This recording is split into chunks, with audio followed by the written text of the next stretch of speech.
We're back here in the varsity gym. CBA holds on to win this one 50-45 over the Rockets of Raritan.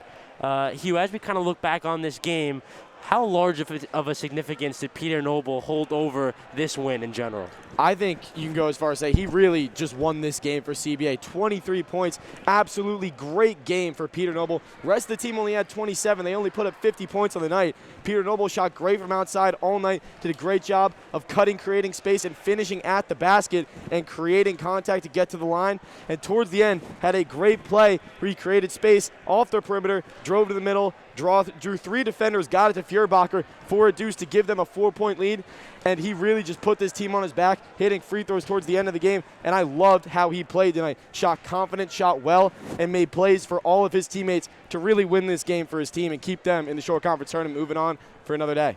Yeah, so this second round, it was not like the first round. The first round was a way easier matchup for this Colt team and kind of a way easier game in general.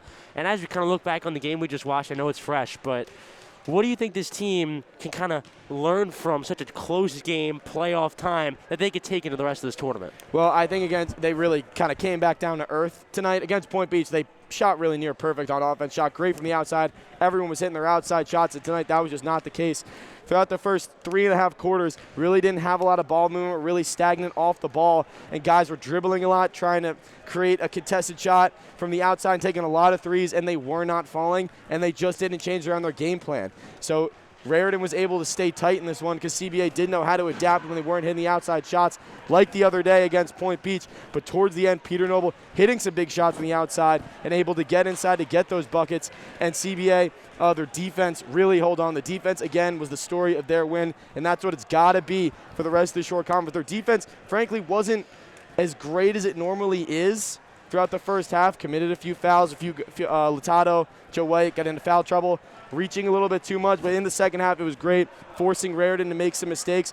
But yeah, Peter Noble came back, really put this team on his back for the win, and I think CBA needs to adapt and make a new game plan to get to the rim and get Feuerbacher paint touches rather than try these contested outside shots. Because in a game like this against a 12 seed where they're not falling and you only come within 5 and you sneak away with a win from an all-star performance from Peter Noble, realistically that's not going to happen for the rest of the games of Shore Conference, and you got to create a consistent game plan to roll off on offense. That's going to do it for us here in the varsity gym with the CBA DN. I wanted to kind of send some thank yous. Chris Seminos on the camera. Chris Earn to my left on the computer. Obviously, Mr. Lutz, as always. Hugh Straine to my right.